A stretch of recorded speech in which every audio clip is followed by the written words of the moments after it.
les mêmes causes produisent les mêmes effets et surtout dans les mêmes conditions. Ce sont les mêmes jeunes aujourd'hui qui ne sont pas formés, mais qu'on pousse petit à petit dans des postes, dans des grades, dans des onctions, etc., qui deviendront des dignitaires de demain, qui deviendront des dirigeants de demain. Et puisqu'ils n'ont pas de formation, c'est ce qu'ils ont vu, ceux qui étaient devant eux faire, c'est ce qu'ils feront. Et ils feront pire. Parce que lui, il est venu, malgré sa situation, on n'a pas eu pitié de lui. Il n'a pas été formé ni sur la chorale, quand bien même il est choriste. Tout ce qu'on fait, c'est de lui apprendre les cantiques, c'est de lui imposer de venir à la répétition, c'est de lui imposer des cotisations. Et alors, 3 ans après, il devient le plus ancien de cette même chorale parce que les maîtres de chœur qu'il avait connus ne sont pas là, les dirigeants et surveillants, etc. ne sont pas là, donc on fait de lui le maître de chœur.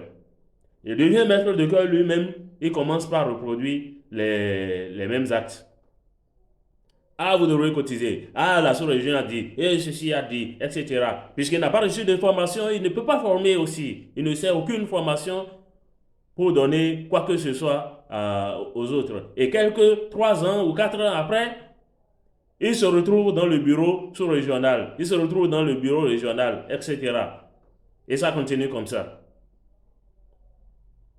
Quel type de communauté nous devenons? Et c'est ce que lui, il a vu faire chez lui. C'est ce qu'il prendra comme norme, comme vérité, comme standard.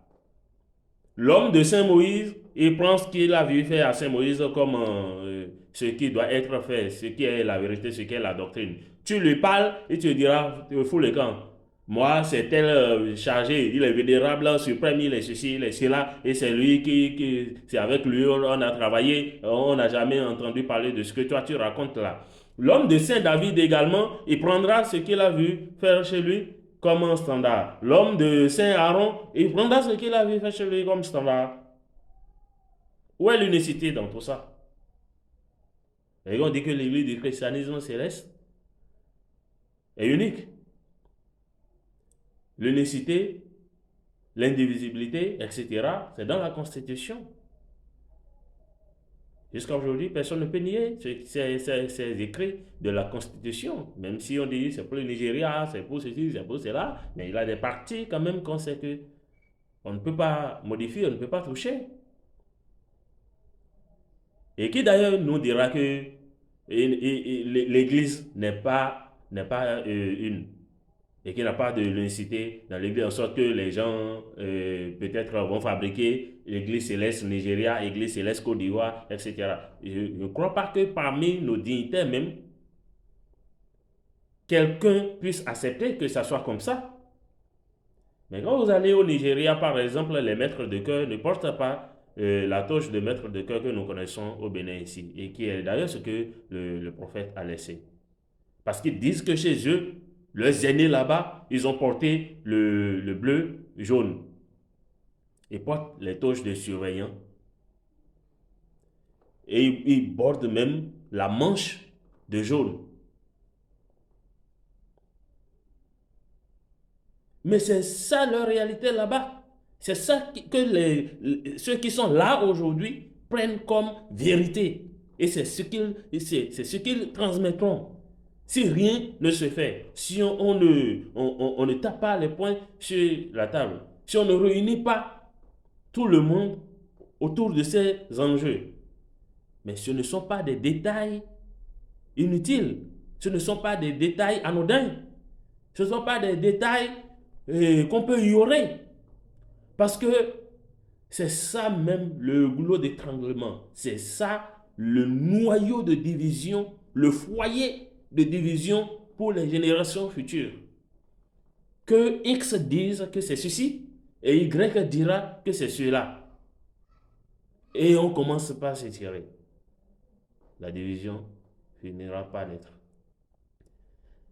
Et la division ne profite jamais au corps de Christ. Nous savons tous ça. La division profite à l'ennemi, quelles que soient les bonnes intentions, quelle que soit la volonté de rester ferme, de demeurer dans l'orthodoxie, tout ça. Quand il y a division, c'est que tout chamboule. Mais aujourd'hui, malgré notre état, on peut régler ces petits problèmes. Mais c'est autre chose qui nous préoccupe en tant que berger. En tant que berger. Et nous prenons la Bible pour venir faire du dilatoire devant le peuple, alors que la situation réelle est là. Ce sont les mêmes jeunes à qui vous donnez le grade de leader de ceci aujourd'hui et ils sont devenus secrétaires paroissiaux, trésoriers par ici, président de chorale par là, président de telle organisation et ils font de bordel. Ce sont les mêmes jeunes-là qui deviendront des dignitaires et des dirigeants de demain. Aujourd'hui, on lui a donné le grade d'évangéliste. Il n'est pas déchaussé. Ça là, ce n'est plus à la mode. Et lui, en tant qu'évangéliste, il prend un bouquet de fleurs. Il vient se mettre à genoux devant la sœur qui a commencé par fréquenter l'église il y a seulement 3 mois, qui n'est même pas encore purifiée. Il vient, lui l'évangéliste, il vient se mettre en genoux devant ses sœurs, dans le temple, pour dire, as-tu méposé?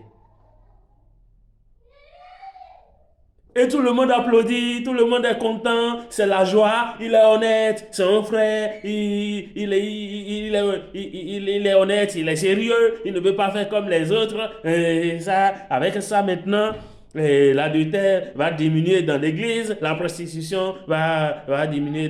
Qui a amené la prostitution, qui a amené l'adultère, qui a amené la fornication? Et puis quand ils font tous ces spectacles-là, où est-ce que ça échoue finalement? On a vu des gens qui ont fait du mariage céleste leur bataille ici. Tout ça, tout ça, tout ça. Où est-ce qu'on en est aujourd'hui? Où est-ce qu'on en est? Qu'est-ce que vous pouvez semer sans l'esprit? Mais est-ce que ces pratiques-là entretiennent l'esprit dans le temple de Dieu? Mais ce n'est pas sa faute. Qu'est-ce qu'on lui a dit du temple de Dieu? Qu'est-ce qu'on lui a dit de ce qu'il porte? Qu'est-ce qu'il doit faire, qu'est-ce qu'il ne doit pas faire? Qui est en train de leur enseigner ça? Et puis quand un jeune se bat, il voit que, ah, voilà ce que Dieu a donné à son oint, voilà ce que Dieu a laissé par son envoyé, il devient l'objet de raillerie de tout le monde. Ils connaissent quoi? Et puis, et tout le monde est comme ça. Voilà. Paradoxalement, on est devenu la seule communauté qui a des lois et qui fait en même temps la promotion de la désobéissance à ses propres lois. Et les lois sont là, on a laissé ça de côté et puis on fait la promotion de tout ce qui est contraire à la loi. Parce qu'on va se faire enseigner par ceux qui ne connaissent pas nos lois, par ceux qui n'ont pas nos lois, par ceux qui n'ont pas la révélation. Et puis on vient répéter ça ici. Et c'est ceux-là qu'on acclame, parce que c'est l'un des symptômes des derniers jours où les gens auront la démangeaison de la vérité, mais seulement se focaliser sur ce qu'ils aiment entendre et ce qu'ils veulent entendre.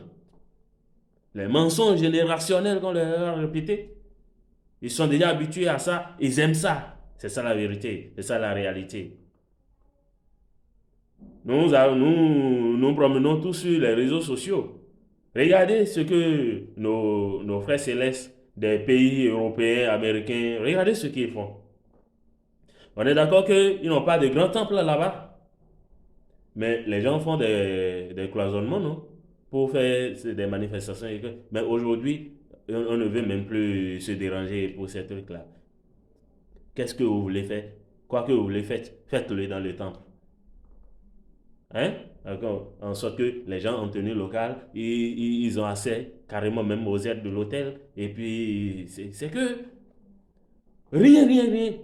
Aucune connaissance du spirituel, du sacré. Et puis, tout est comme ça. Tout le monde est devenu irréligieux. Mais allez lire dans la Bible. On a classé les irréligieux dans le même lot que les idolâtres, les calomniateurs, etc. Que Dieu nous aide. Et que le Dieu d'Oshofa réveille son Église avant que cela ne soit trop tard.